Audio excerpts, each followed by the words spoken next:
Bonjour les amis des oiseaux, donc nous sommes aujourd'hui mi-juillet et je voulais faire une petite vidéo de mise à jour pour voir où en est la mue chez mes oiseaux. Donc comme vous savez, nous sommes là en pleine mue, nous sommes mi-juillet, donc les canards ils chantent plus, beaucoup perdent leurs plumes. Là en ce moment je suis en plein dedans, quoi. Quasiment tous sont... Alors je vais essayer de m'approcher sachant qu'ils ont un peu peur. Ils ont peur de l'appareil photo surtout, c'est ça. Parce que normalement, vous voyez, ils sont assez tranquilles. Mais dès que j'approche l'appareil, ça panique dans tous les sens. Voilà. Donc, ce que je voulais vous montrer, c'est que certains comme celle-ci, vous voyez en pleine vue, hein, elle a perdu ses plumes, les plumes sont en bataille. Certains ont perdu la queue, carrément plus du tout. Voilà. Ou alors celui-ci qui est au fond. Voilà. Alors lui, vous voyez, en pleine vue aussi. Donc la femelle là qui commence. Certains sont en pleine mue, d'autres ont presque fini comme celle-ci là. Ça c'est une femelle qui, je pense, est en train de terminer parce que son plumage était vraiment vilain. Et là il commence à être de mieux en mieux, donc je crois qu'elle est en fin de mue. Donc vous voyez, chez moi c'est rapide. Alors voilà, je vais pas trop m'approcher. Donc quoi dire, alors pour la température, l'hygrométrie, tout ça, chez moi c'est tout le temps ouvert, 24 heures sur 24, les fenêtres sont ouvertes, donc il fait pareil que l'extérieur. Bon, malgré qu'avec la chaleur, j'ai évidemment des ventilateurs. Ensuite, donc pour la nourriture, j'alterne entre pommes, salade et broncoli. 3 légumes plus un fruit, enfin 2 légumes et un fruit qui normalement couvrent suffisamment tous leurs besoins en vitamines nécessaires.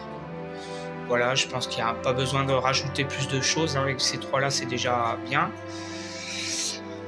Ensuite, pour la nourriture, évidemment, les graines, l'eau. Alors, j'ai 2 oiseaux qui sont oranges. Enfin, j'en ai 3 dedans qui sont oranges. Du coup, je les colore.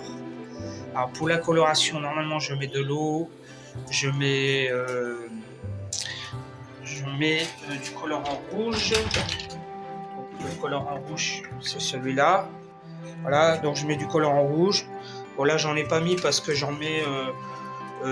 en fait, je le mets dans l'abreuvoir, j'attends que ça se termine et puis ensuite, une fois après, je mets de l'eau claire. Voilà, j'alterne comme ça. Voilà, voilà. Ensuite, donc des graines, plus la pâtée. Alors la pâtée, je donne de la pâtée rouge, voilà, que tout le monde mange, même ceux qui sont pas rouges, peu importe. Et dedans, je mets du Mutavit. Donc voilà, tout le monde connaît le Mutavit. Voilà, ça semble plutôt bien marcher. Voilà, et puis bon bah là j'ai pas tout nettoyé. Voilà, quand je nettoie en fait j'enlève tous les oiseaux, je mets tout sous la douche. Ce qui fait que bah, j'attends que ça soit un peu sali parce que on va pas faire ça tous les jours, hein. Donc voilà, sinon au fond bon, bah, c'est du papier craft. Voilà, alors le papier, l'avantage c'est que c'est facile à nettoyer. L'inconvénient c'est que ça salit très vite, hein. En 2 jours c'est tout sale, enfin dans cet espace là en tout cas. Bon, c'est pas super grave, voilà. Sinon, bah voilà, donc pour les mâles, je suis à peu près pareil. Alors ici, bien sûr, il n'y a pas de jour qui augmente, évidemment, hein, surtout pas. Au contraire, ici, ça diminue. C'est-à-dire qu'ici, ils sont dans un endroit où il fait un peu plus sombre et la nuit tombe à 21h30. Voilà, à 21h30, ils commencent à dormir.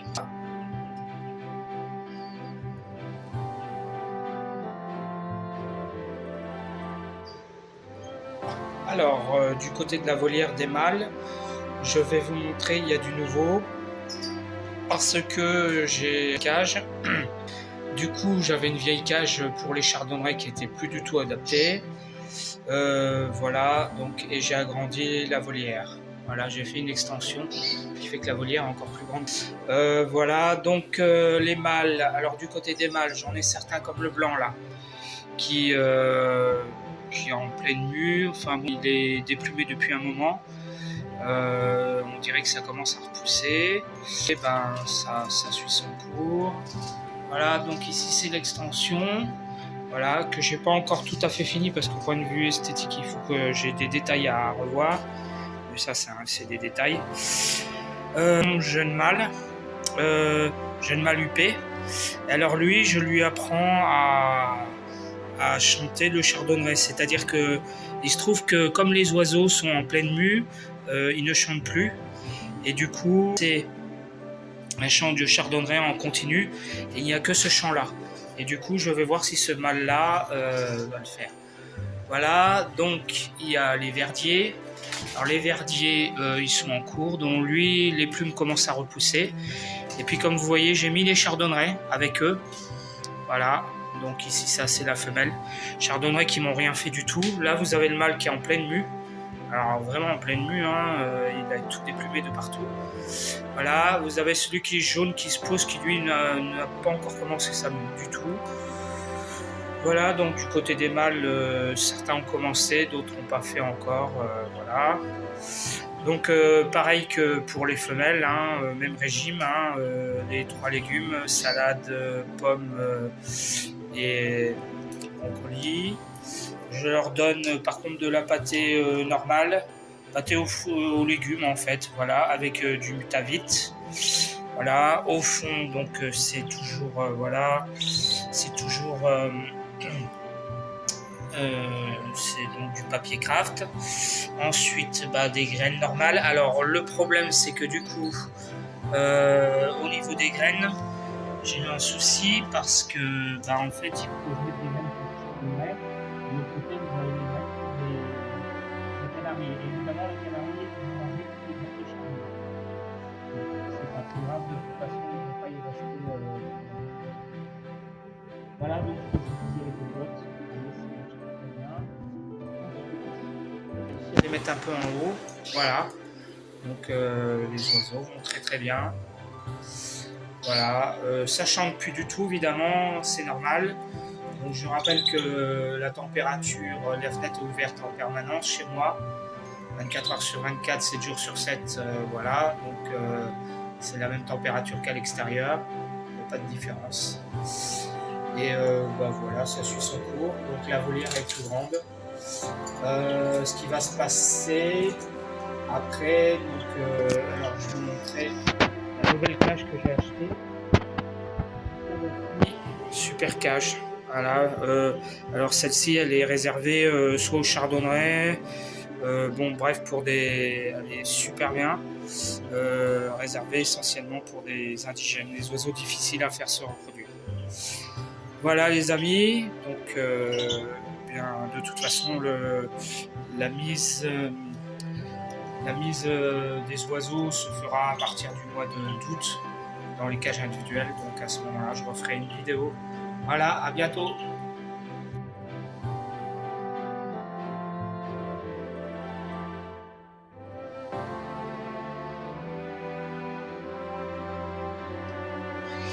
Alors, il se passe aussi que je commence à préparer les cages individuelles.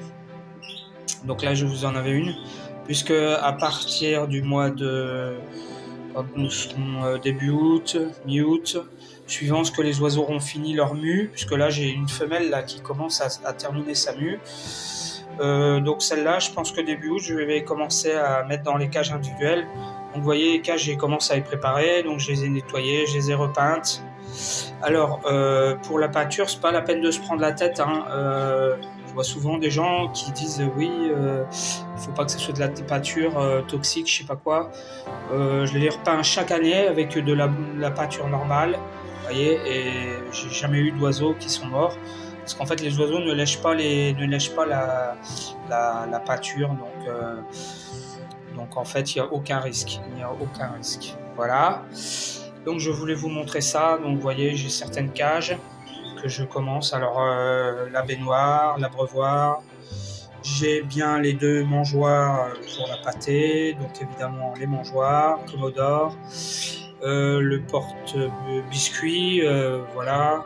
Des fois qui peut servir, enfin qui me sert surtout pour la salade. Mais bon, j'ai vu pour mettre les matériaux du nid.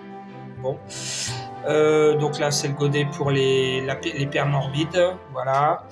Donc au fond, évidemment, l'os de sèche. Au fond, je mets toujours du papier craft.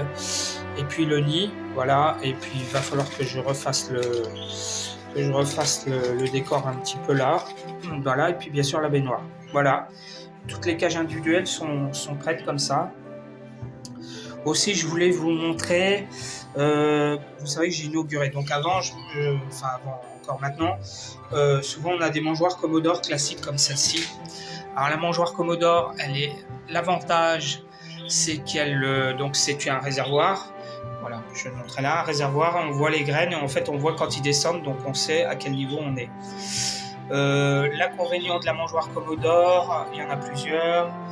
D'abord, il faut les nettoyer assez régulièrement parce qu'elles ont le défaut qu'elles se salissent vite. Ça, donc moi, ce que je fais, je la trempe dans l'eau, je mets un coup d'éponge, je sèche le tout avec un chiffon. Et voilà, la chose est faite. Aussi, des fois, ça se peut que les graines se bouchent. Ça a aussi un autre inconvénient. Parfois, les graines voilà, peuvent surtout que moi je remets des graines décortiquées, donc des fois ça peut boucher, il faut surveiller ça, donc il faut toujours voir si les graines descendent bien. Voilà, bon, ça prend une minute, hein. Enfin une seconde je veux dire, c'est pas catastrophique. Autre inconvénient aussi, ils ont tendance à casser facilement, on les fait tomber. Donc vous voyez là par exemple, voilà, j'ai fait tomber, donc c'est pas grave, du moment que les crochets sont toujours devant, pour moi elles sont toujours utilisables, donc on les met par le haut, voilà, et puis bon, on peut mettre un morceau de scotch, hein, si ça va pas, ça les fait durer, voilà, moi je les fais durer jusqu'au bout. Donc voilà, par contre si les crochets sont cassés, là, en général je les garde pas parce que c'est compliqué à les installer, quoi. Ou alors on peut les mettre en intérieur, mais elles se salissent encore plus vite. Voilà. Autre inconvénient de la mangeoire Commodore, c'est les petits tiroirs qui sont comme ça là. Voilà, je vous montre. Donc ces petits tiroirs, ils sont pratiques parce qu'on voit les graines décortiquées. Sauf que souvent, les oiseaux en laissent quand même tomber de ce côté-là. Voilà, ici là, il y a des graines quand même qui tombent à l'avant en fait souvent. Et bon, ça c'est un problème. Du coup, j'ai résolu le fait en mettant des boîtes de sorbet. Voilà, une boîte de sorbet. Et en fait, j'ai enlevé le tiroir et ça agrandit la réserve de graines. Et vous voyez ici, vous avez 2 jours de réserve de graines qui ont été décortiquées. Et au fond de la cage, il n'y a quasiment plus rien. Vous voyez, le sol, il y a quand même quelques graines parce que malgré tout, 100% on n'y arrive pas. Mais enfin, ça élimine à 90%. Voilà, j'en ai un justement qui va dedans, ça tombe bien. Donc voilà, donc c'est une astuce qui est pas mal. Alors bon, vous me direz, celui-là il a encore son étiquette, j'arrive pas à l'enlever. Mais vous avez certaines boîtes de sorbet comme celle-ci qui sont blanches, que je vais installer, vous voyez, pour celle-ci, qui sont blanches et qui sont neutres, et qui sont plutôt pas mal. Bon, le côté esthétique, voilà.